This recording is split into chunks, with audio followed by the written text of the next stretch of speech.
It's never Okay, missed let's, a we'll call the November 26, 2024 meeting of the Planning Commission to order. The first item on the agenda is the roll call. Ms. Rambo, would you please call the roll? Jake Castile, Jim Jackson, Here. Pete McGorry, Here. David Miller, Steve Pajali, Here. Connor Whalen, Here. Mike Zuloff. Here. Okay, approval of minutes from the October 23rd meeting. Has everybody had a chance to review those? And if so, can I? Mr. Chairman, Yes, Mr. McGorry. if I'm not mistaken, I think that was a meeting that I was out of state. And I'm noting in here, I think I read this a few days ago, but I think it said I made a comment. And I don't think it was me. That's probably not real important, but Was it a good comment? Maybe I said it. yeah, I don't. Oh, you seconded to leave, it looks like, or something. I'll have to look and I mean, see. the gist of the substance of the meeting minutes look good to me, but Well, you might be right, because it does say Commissioner McGorry let staff know he was not available to attend the meeting, so that was somebody other than me. Would anybody like to make a motion to approve the minutes with that change incorporated? So moved. I'll second. Been moved and seconded. All in favor? You'll have to amend the minutes to say who seconded that motion, if that's what happened. Was it more than just one spot? 'Cause I see it on the last I believe so. page. It's, Or on the last page, I have that, I probably should have just kept my mouth shut.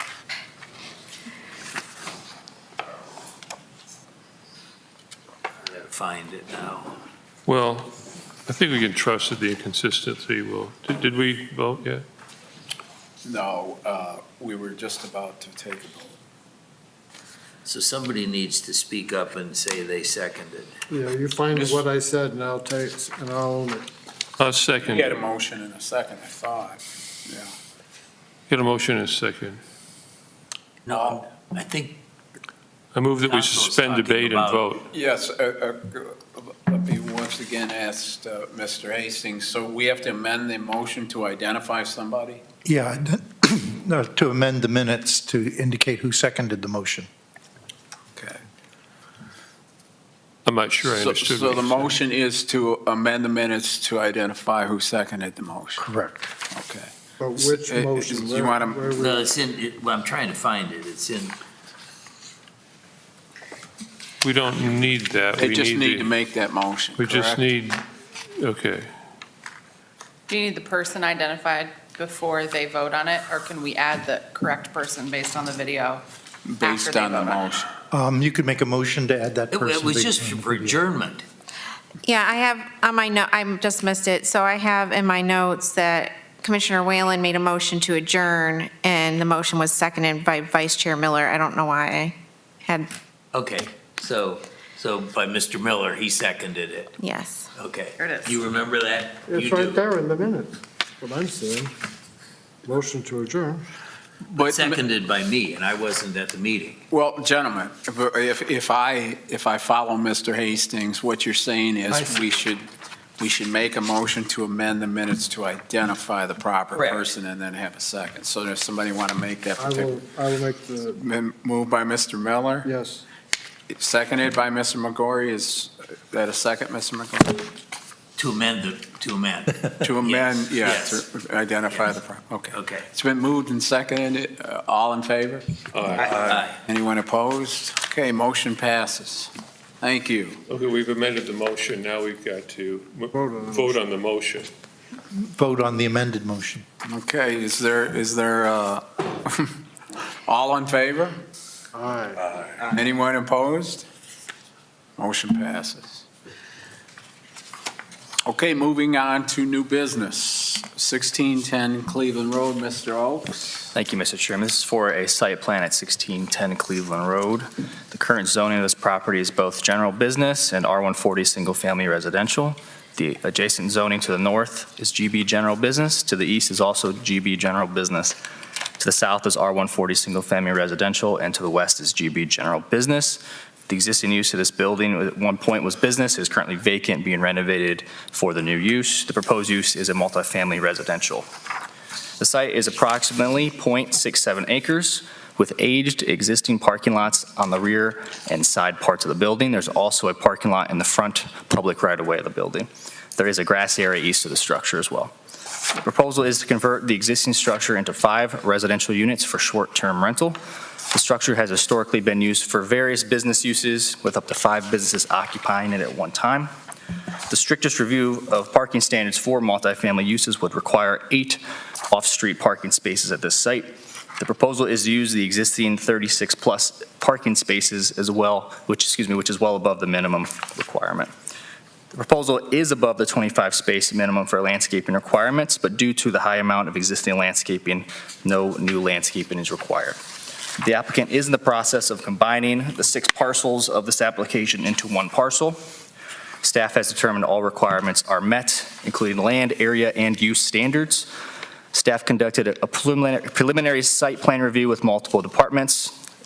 The engineering staff specifically had a few comments. They wish that a sign and stripe is needed for a one-way access for the front parking lot, that all landscaping may not exceed 30 inches in height, including the existing landscaping, and that the applicant must obtain an encroachment permit license for the existing sign if it is to be converted for the new use. The building department had no objections, but noted that compliance showing ADA codes will be required, and there was no objections from any other department. Staff recommends the approval of the proposed site plan at 1610 Cleveland Road with the following conditions. That's that all applicable permits are obtained through the building department, engineering department, division of planning, and any other applicable agency prior to construction. That any new exterior light fixtures are dark sky compliant and meet the standards set by City Ordinance 24-161. That all engineering staff comments and standards are addressed, and that parcels 57-03614.000, parcel 57-03612.000, parcel 57-03914.000, parcel 57-03913.000, parcel 57-03918.000, and parcel 57-03912.000 are combined prior to any occupancy permit being issued. Thank you. Thank you, Mr. Oaks. I see where Mr. Fike is here, and I don't know, is the applicant here? And Mr. Fike, if one of you would like to come up and add anything to Mr. Oaks' report and state your name and address. John Fike, 224 East Water Street, Sandusky. I'm the architect on the project. The good news is all the building permits have been applied for, and they're all conditionally approved, conditioned upon the off-street parking plan being approved. The survey information to combine the lots is done, and it's also into the city for that to be taken care of. So I think the only other items that are of issue, and they're in the report, but not a requirement here, is we have talked with the engineering department about the sign, and we have talked to them about the landscaping. There was one specific bush that is a little higher than they would like, and they've agreed to do the trimming on it. And we will be getting, he also wants to add a fence to, there's a driveway that goes through the front of the building, which is, most of it is on the city right of way. But we'd like to block that off so that people don't cut through there, because it's a hazard, and they're just going over to the dollar store. The pedestrian traffic is even worse because they'll go by and knock on all the windows, pull the doors, see what's open. So we're going to extend the fence out to divert people around the property. So those will be coming to the planning department here shortly. Because of the fence, we need a fence permit. If it's in the right of way, we need an encroachment and the sign. So those are the only items that are up in the air at this time. Thank you, Mr. Fike. Are there any questions for Mr. Fike from around the table? Yes, Mr. Fike, just following up, I kind of saw some nodding on the city part, but these items that are still kind of up in the air, there's no objection from the city about that, or is to be determined whether the fence permit? I sent a note to Alec today, which is, he's busy, wrong time to send something in, but we just got it out to him on the fence, and So he's got to respond to that, say, yeah, John, fill out the fence permit, we'll tell you what you need for encroachment, and then we'll get that stuff in motion. Mr. Chairman, Yes, Mr. Zuloff. I understand from the report that there are 8, at least I understand from the report there are 8 parking spots required. How many parking spots are on this plan? Mr. Chairman, to Mr. Zuloff, 36 plus is what is on the site Plus plan. what? The front part, which is in the right-of-way, that was not clear how many spaces will be part of this, but there will be additional that is not necessary as well. But there's 36 on-site parking spaces. The plus is a question mark of, up to engineering and whoever else is involved, how many spaces will fit in the right-of-way part of the front building. Well, so the 36 are on the plan we see on the screen, Correct. which is that an amended application? Because it's different than what I see in the report here. I think he's saying those are in the right of way. Well, they're in the right of way, but, There's 36 on the property. okay, but that much I understand. Are we taking the position that we're not ruling on the stuff in the right of way? I mean, it's clearly accessory, whether it encroaches or not, on the right of way or not, it's definitely accessory use to the property. Will those be removed? I guess my first reaction when I saw this, and by the way, I'm thrilled that we're putting this building to good use, and I hope it moves along. But the spaces along the west side, in other words, along the street, not along Cleveland Road, or what's the name of the street again? Anyway, on the northwest side of the building, also those parking spaces encroach on the right-of-way, are likely to, block the sidewalk half the time anyway, whatever sidewalk there is there. But it seems to me that if you want to maximize the value of the property, you would get rid of all of those parking spots. They're kind of superfluous and kind of useless. I suspect. I don't see, well, I guess I see an entrance there, but in any event, it seems like for residential use, it seems like a not terribly desirable parking situation. So let me turn that into a question. Do you intend to get rid of some of these superfluous parking spots? I mean, we're talking like 40-some spots on the plan we saw, and it's 8. We're not getting rid of anything. Okay. Is there any thinking in that other than you don't want to pay for it? No. Okay. Okay, Mr. Chairman. and I guess, Mr. Miller, before, but he only needs the 8 spots, right? That's correct, Mr. Chairman. Mr. Miller? Yeah, I probably should know this, but what's the definition of a short-term rental? Is that by the day, week, month, all of the above? Probably all of the above. They haven't determined what the market is yet. Mr. Chairman. They're also, I'm sorry, but they're also, there's the strip alongside there, between them and the dollar store is also their property, which is basically unimproved right now, and they've got plans to do some work there. It's also to be determined what it is, and at that point in time, we would be coming back because we may want to take some of the 36 parking places there and use them for this property, since we only need 8. All that parking exists. It wasn't anything that's been installed. It was there at some point in the past. Dan Lee came to the city, presented an off-street parking plan, and that was installed. So we're just using what's there. Mr. Chairman. Mr. Zuloff? Yeah, so you're saying some work in the unimproved area. What, can you share what kind of? Okay. Any other comments from around the table?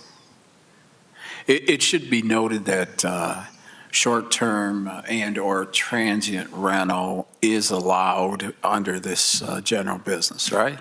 It is permitted under the general business use, and that is any rental less than 30 days. So it's already an allowed use. I see Mr. Poole is, Mr. Chairman, is that the point, is your point that there really would be no grounds for denying this? under that particular Yeah. category, yes. Any other comments, questions? Thank you, Mr. Fike. Thank you. Mr. Poole, did you have something you wanted to say?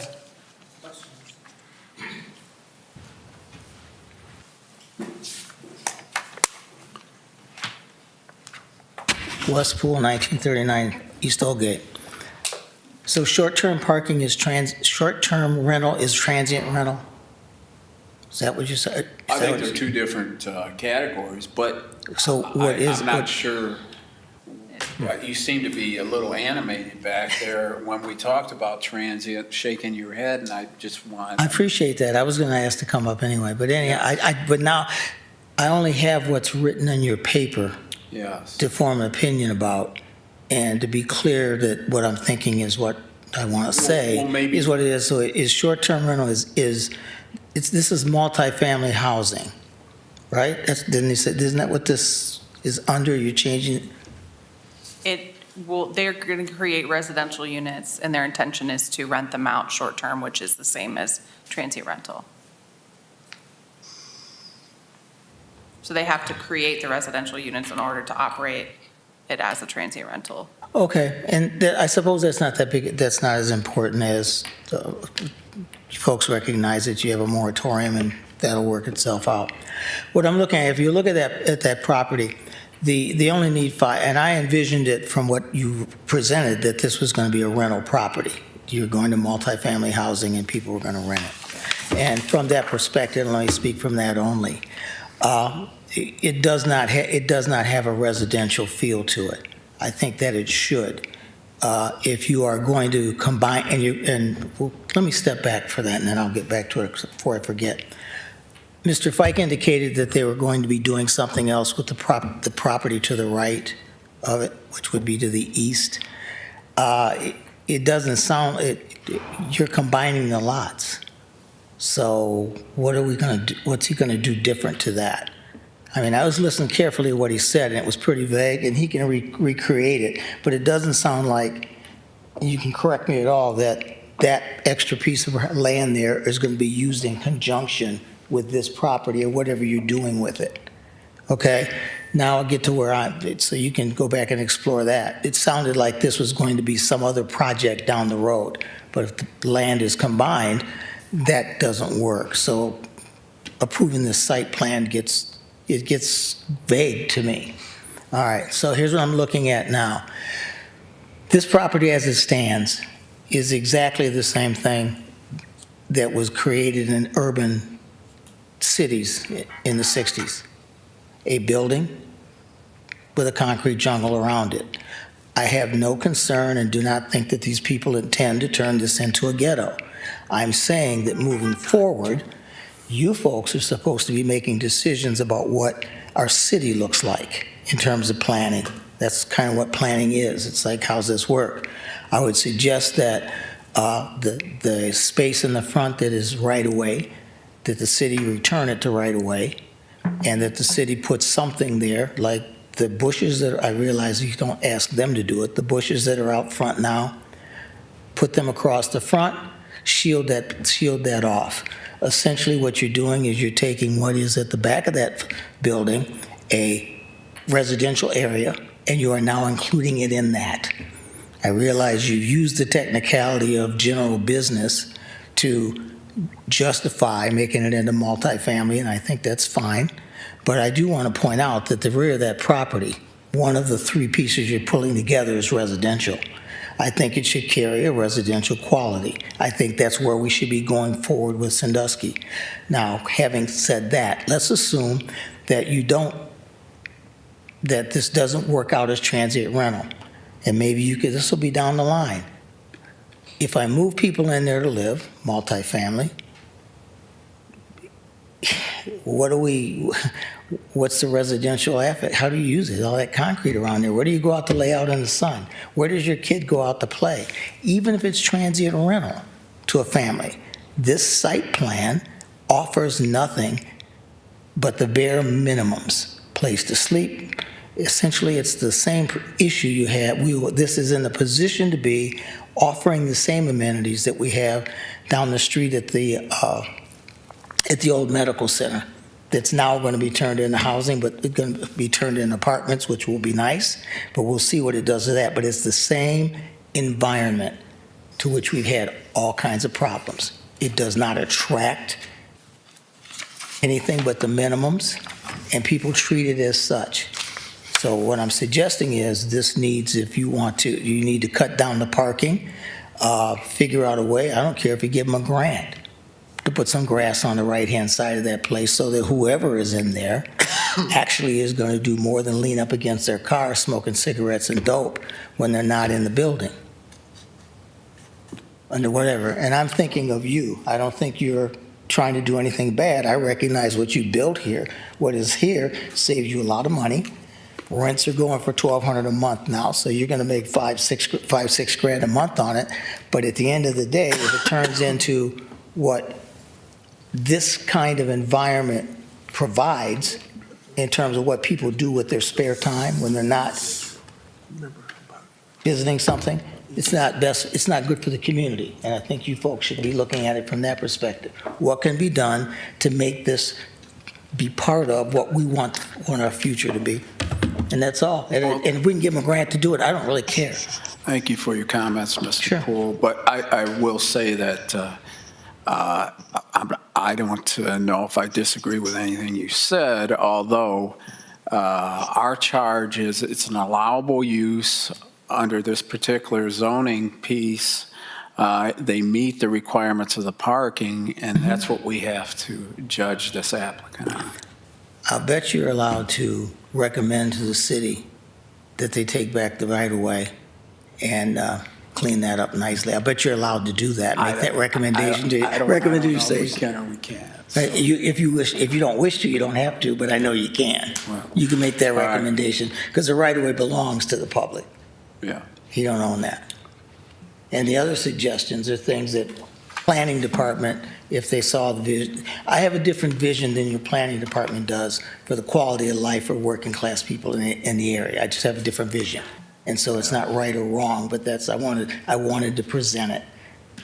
We should be doing more to make this city a place folks want to come to. Thank you, Mr. Poole. Yes, sir. Do you want to come up and speak at the podium? Do I have to? Well, yeah, we would like you to come up and state your name. Yeah, state your name and where you live.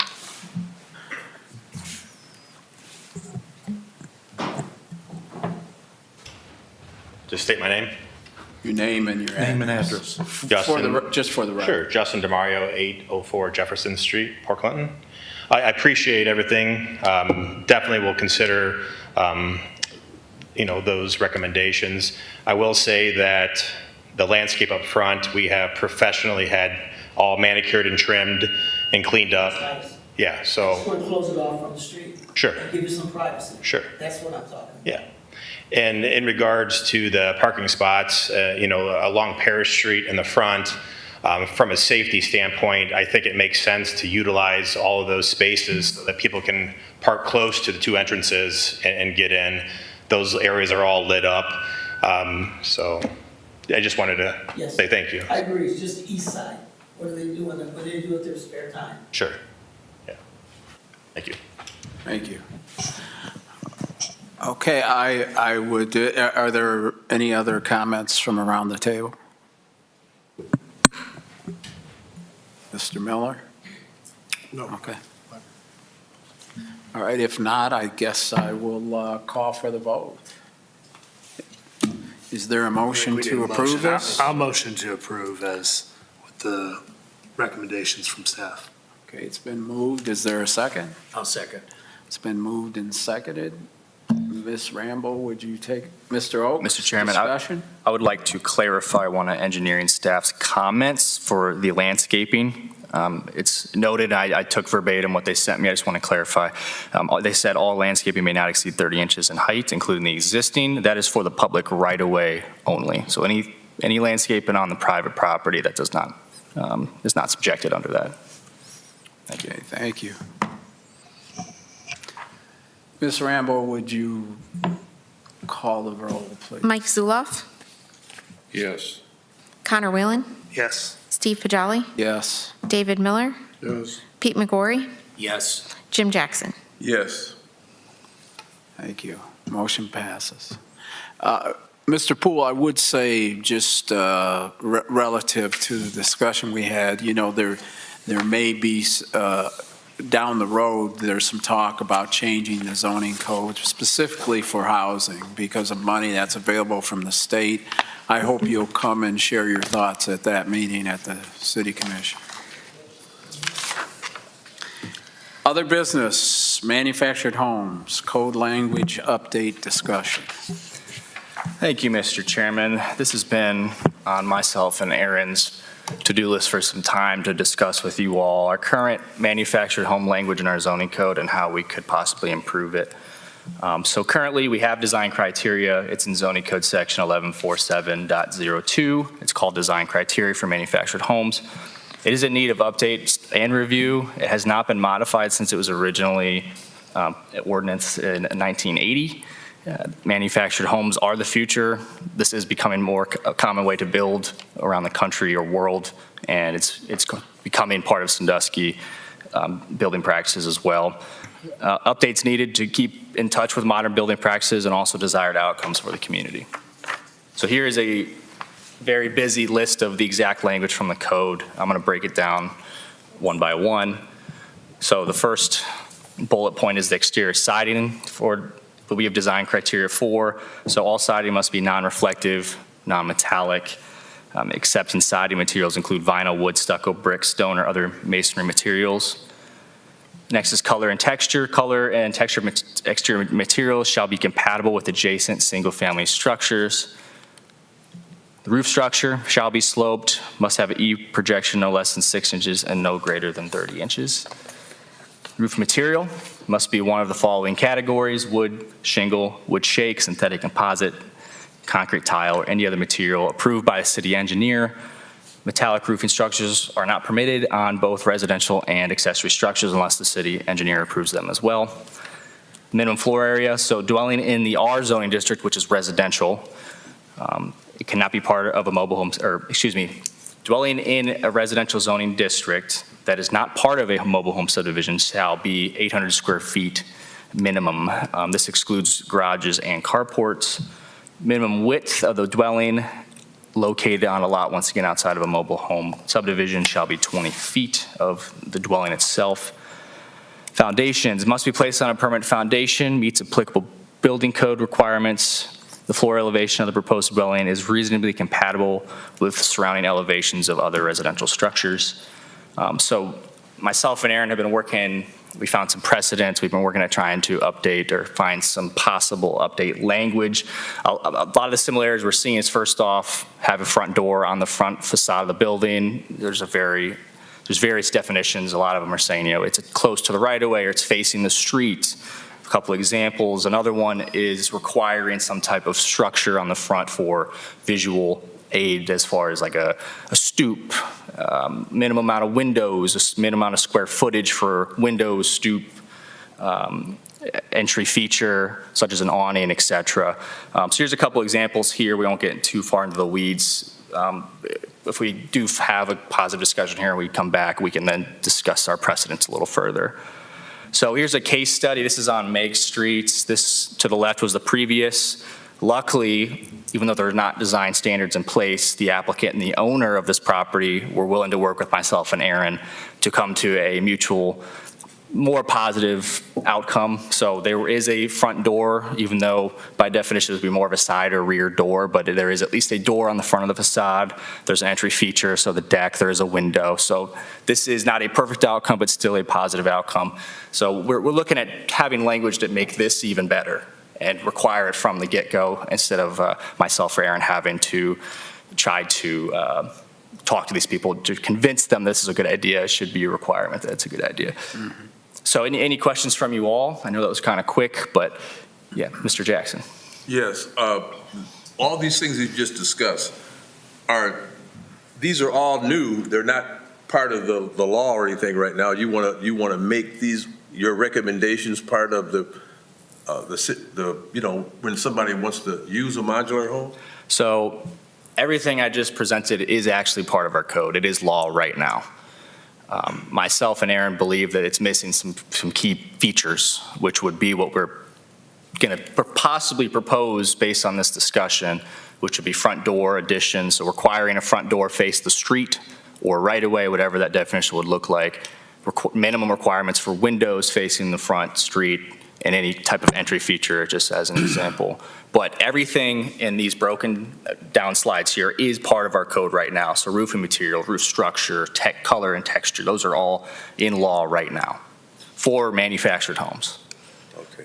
I've noticed that down Venice Road, on the other side of the street from Tops, there's a trailer park.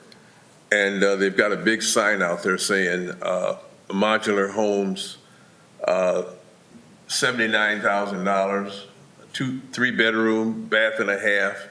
Have you talked to these individuals on what their plans are for that?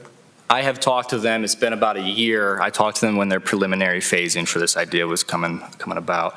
Yeah, they plan on infilling any either structure that is dilapidated that they're going to remove or any current empty site they want to infill with new modular structures. And that, like I said, that was a year ago we talked about that. I'm not sure exactly what they're planning right now, but I believe that is what they're doing. Yeah, that is what they're doing. I rode back there to take a look at what they're doing.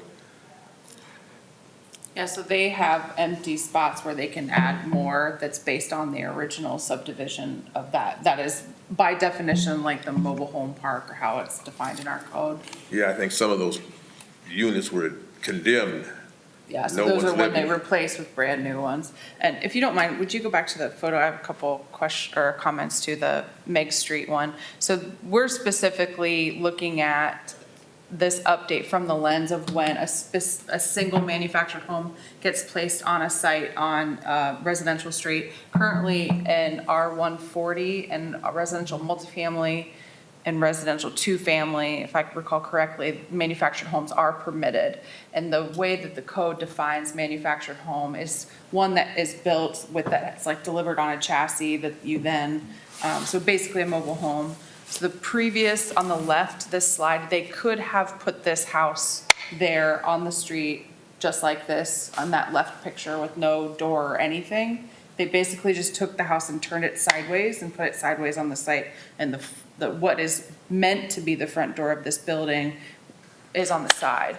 So what we'd like to propose is a discussion of making sure that there's some sort of front entrance so the building addresses the street. To some comments we heard earlier today about the quality of life in residential neighborhood and having the residential character, we think that a front door is important. What we ended up with in this scenario, the owner did choose to put a door based with conversations, and Alec, had a lot of conversations with her to advocate for this, and she chose a sliding glass door, which is a side door. It doesn't really look like a front door, but it's better than, what the original was. So we wanted to see what your thoughts were about bringing forward an update to this to require a front door on this type of construction in neighborhoods. Mr. Chairman, Yes, Mr. Zulaw.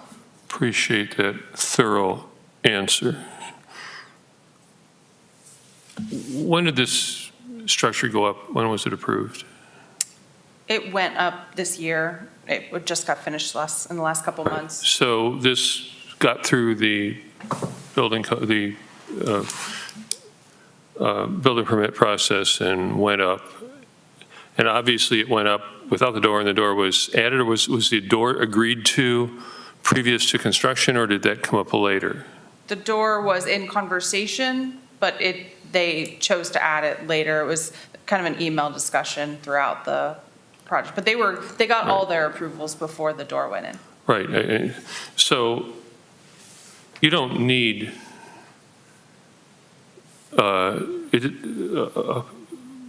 a structure doesn't need to be manufactured to be this inappropriate, right? So trying to regulate manufactured, there's some spectacular houses. For one thing, manufactured blurs. There isn't a black and a white. There isn't a manufactured home and a and a conventionally constructed. It's blurring. They're coming in modules, right? And so you have kind of a continuum of what's manufactured. And it is possible to make something far more appropriate, and you'd never know that it was a, quote, manufactured home. And some of that might have to do with the definitions. So I'd worry about that as you attack this. Also, because you can, this was probably done what? I imagine, I can't read the minds of the builders, the owners, but I imagine that the goal was what, lowest possible cost for the square footage. I don't know what's going on here. What I do know is that this is probably the lowest cost square footage you can get, right? That's part of it. So I would really get some serious consideration for at least some sort of architectural review if this becomes a trend or a problem. Because you'd have a tough time finding many people in the community that thinks this is appropriate. And you can get into, property rights and everything else, but there are all kinds of zoning codes. This would, if this became a discussion in the community of planning, we would almost be a laughingstock for, allowing this to go on much. And there's nothing personal about it. I don't even know who this is. I'm just saying that it has to do with the style, with the final result, the built form that you have to regulate, not how you got there. It won't help. Any other discussion? Yeah.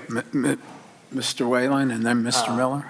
So, I think to Mike's point, really all I'm hearing here is we want to add front doors. Is there anything in building code that require, I'm guessing there's nothing in Zoning building code? regulation.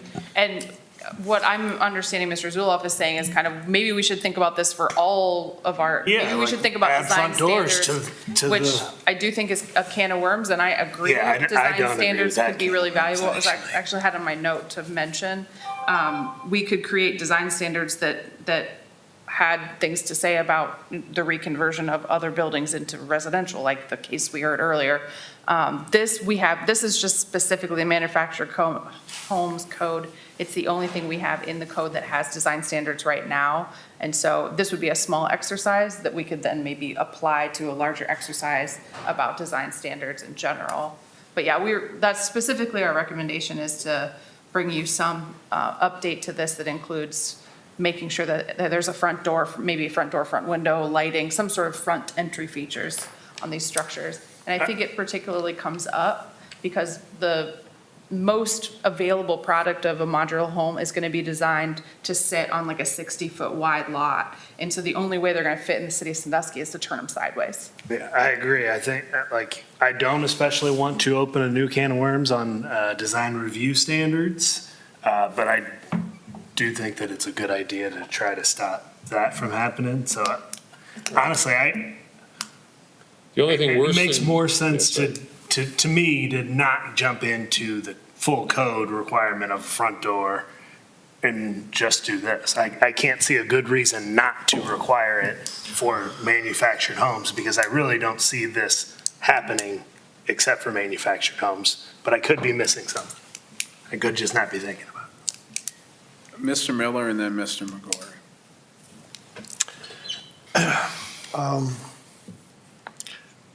I get the emphasis, front door or whatever. One little detail caught me going through the presentation about a prohibition of metal roofs. And metal roofs is something I've thought about a little bit lately. They seem to be very on trend, and I'm not sure that I would be supportive of banning them outright, because what I've been reading is they're kind of like the wave of the future in terms of they're not least first cost, but they are probably a lot more durable than the shingle roofs that I find so frustrating and easily damaged, and a guaranteed short life in this climate. Why wouldn't I want a roof that was attractive, and you see them proliferating everywhere?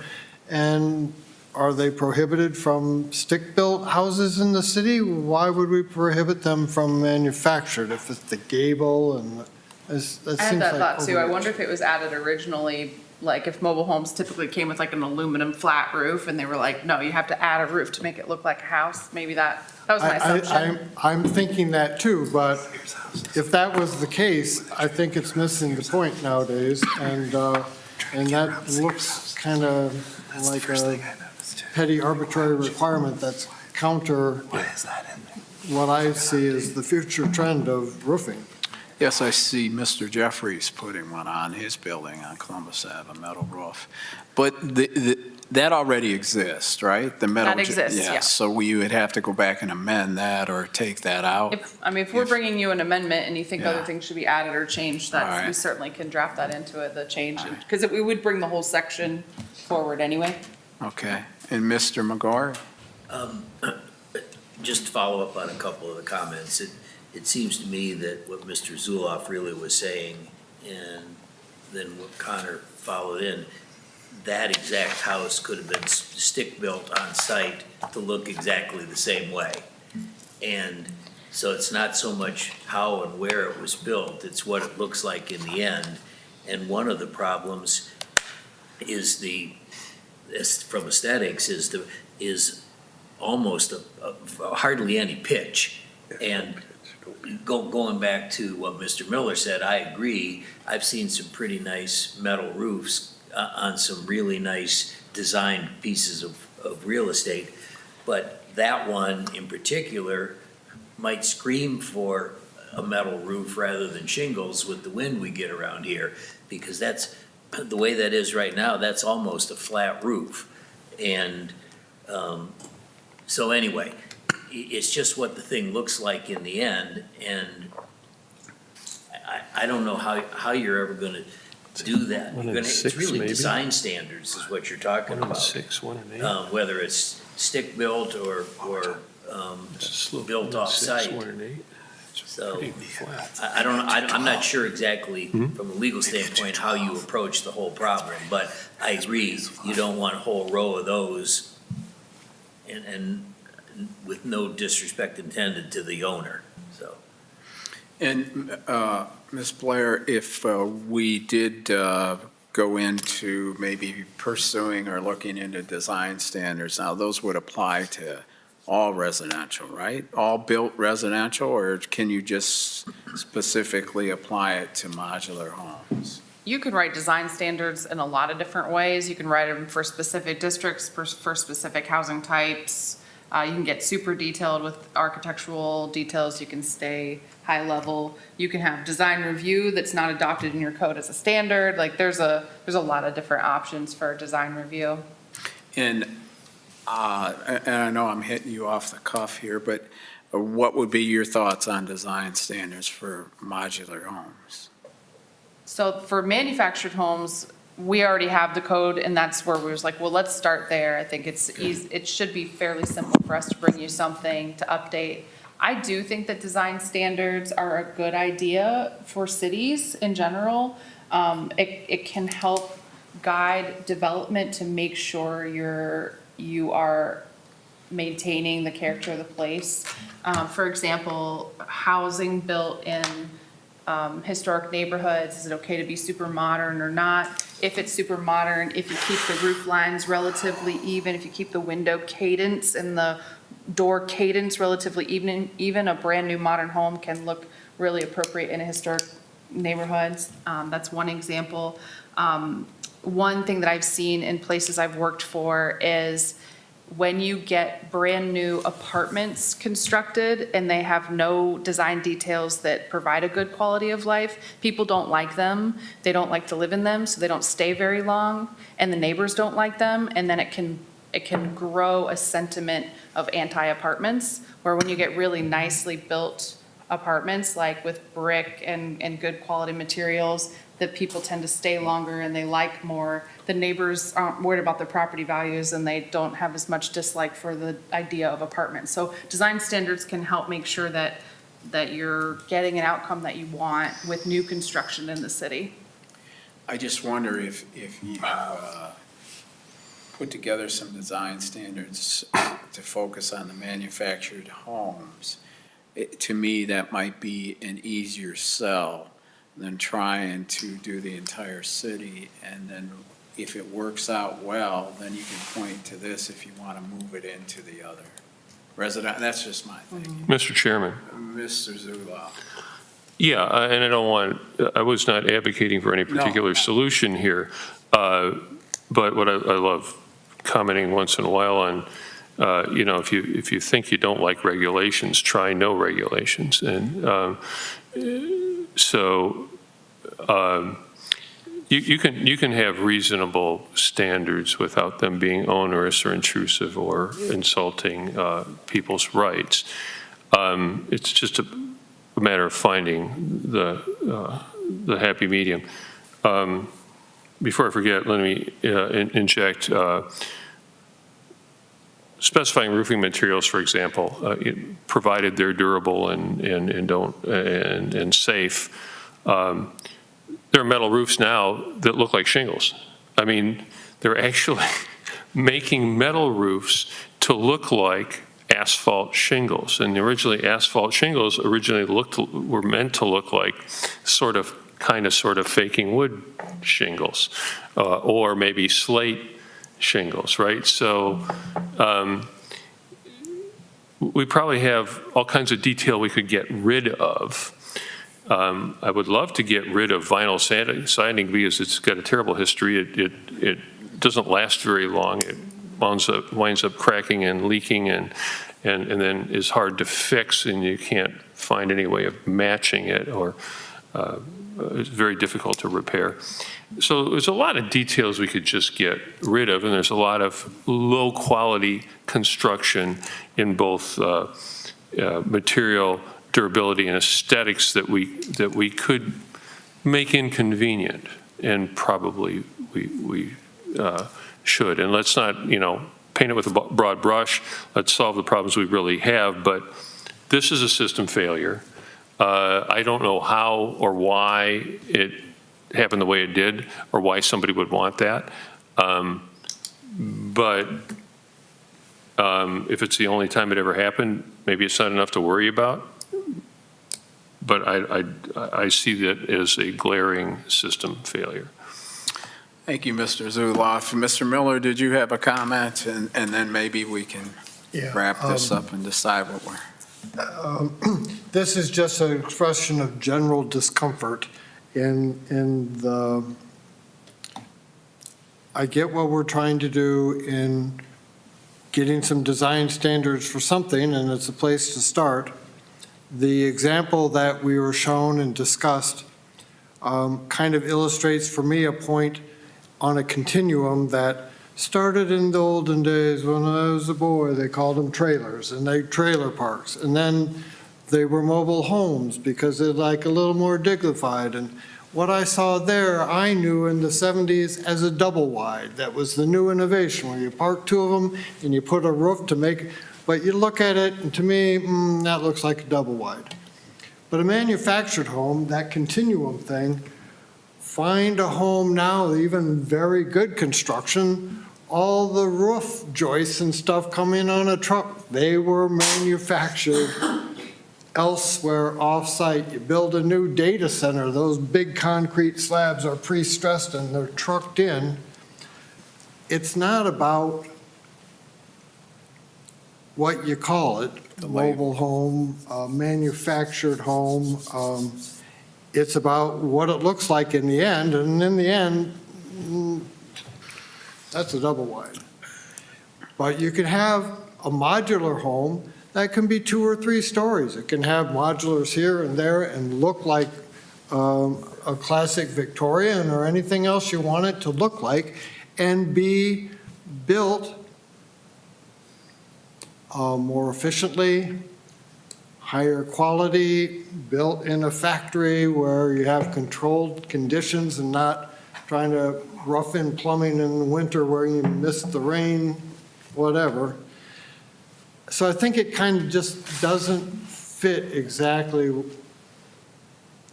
If we're having modular homes or manufactured homes, it kind of misses the point. That's not a category anymore that's relevant.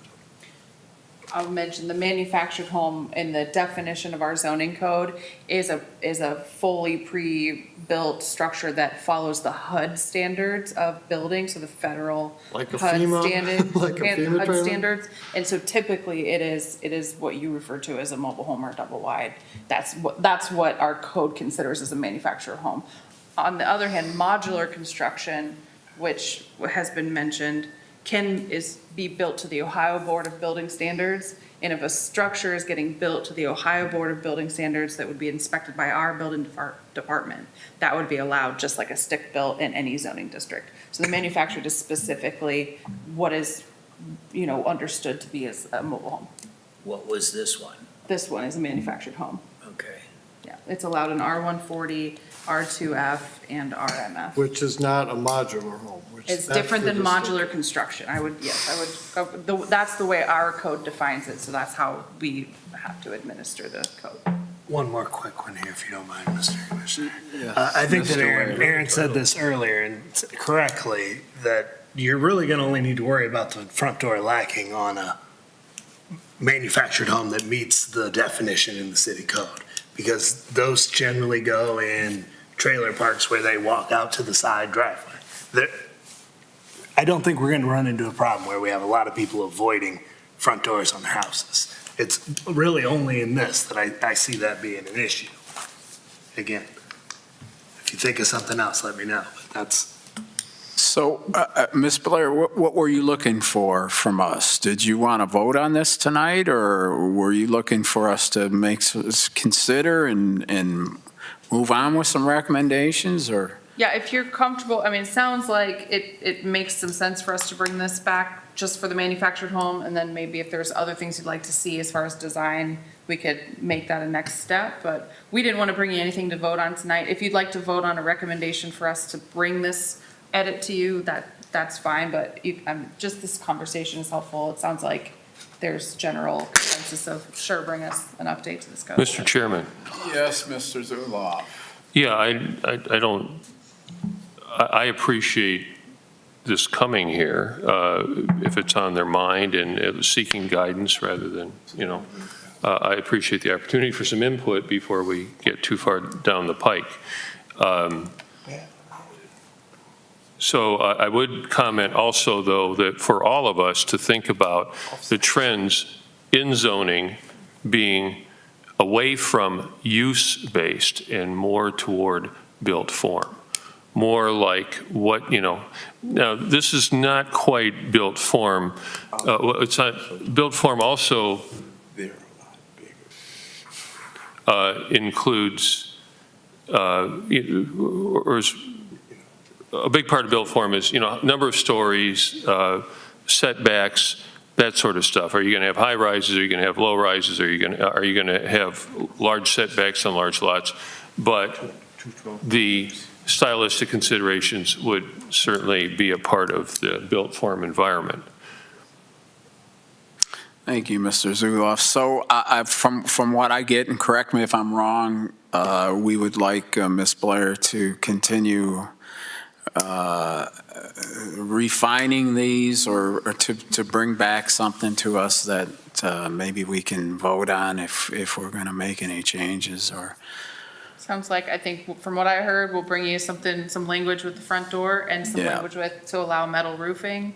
And if you think of anything else, email us and we can work that into our research And maybe some, a little more information on design standards and Sure. how we could apply those and what that would mean.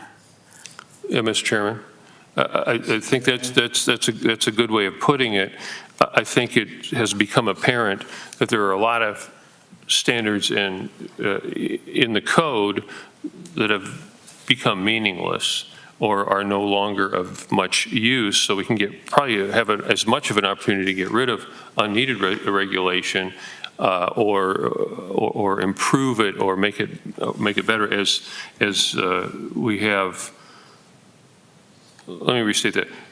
As much of an opportunity to correct onerous and no longer relevant regulation as we do to maybe address some more current issues. Okay. Thank you, Mr. Zuloff. Are there any updates that you might have that you might want to share with us Sure, I before have a we little adjourn? list. Okay. I would want to remind everyone, Quinn might do this already, but remind everyone, we have a special meeting next Wednesday, December 4th, and thank you for your flexibility for us to be able to get that review done to keep the owner on their project timeline. The Wheels Park, which I've been giving you frequent updates on, it is now open to the public. We're asking everyone to please stay off the dirt. They did seed it, but it's not growing yet, obviously, so for grass to get established, but people are already out there in the cold enjoying it. Hopefully, I'm sure we'll get some random warm days that they can really enjoy it, but we're also planning a ribbon cutting on December 16th, which is the same day as the Justice Center ribbon cutting, if you want to enjoy that. I did not hear a specific time. I'm assuming that'll be in the manager report next meeting for commission. Columbus Avenue Streetscape project is moving along really well. Megan Stuckey sends out frequent updates, so if you're not getting those and you want to, let me know. I can make sure you're on that list. But so far, so good on the construction timeline. They're gonna sweep up and try to get everything nice and tidy this weekend for the opening of the Christmas market and the holiday lighting ceremony. Battery Park got a $10 million brownfield grant, working through the county land bank. So that's an exciting part of, what they're working on right now is financing for their project. So that's a big chunk of dollars. Yesterday at the city commission meeting, I gave a presentation on several housing policy items for consideration to engage city commissioners on topics. Much of those would come through this body, so I plan to give that presentation to Planning Commission in January to talk about some potential housing policies to bring forward through this group. But I encourage you to listen to that if you're interested in that presentation right now and what city commissioners had to say. And then the strategic plan has been adopted by City Commission, and Mr. Horseman has been the project manager of the citywide strategic plan. So he's going to come up with some talking points and communication strategy to proliferate the strategic plan priorities to the community. And so when we get that sorted, I'll bring you a presentation as well, so you get a little idea of what strategic plan initiatives might have to do with the Planning Commission. So maybe February for that one if we do housing policy in January. That's the end of my list. Thank you. All right, thank you for sharing that information, Ms. Blair. Is there a motion to adjourn? I'll make a motion to adjourn It's since been I'm here moved. this time. It's been moved. Is there a second? Second. Okay, all in favor? Aye. Okay, motion passes. By the way, have a good Thanksgiving. Mr. Miller is cooking, so if you need some place to eat, maybe get his address before you leave. Good. I'm going to go buy some turkey. I just make a ban ugly houses. I didn't get a call. In the eye of the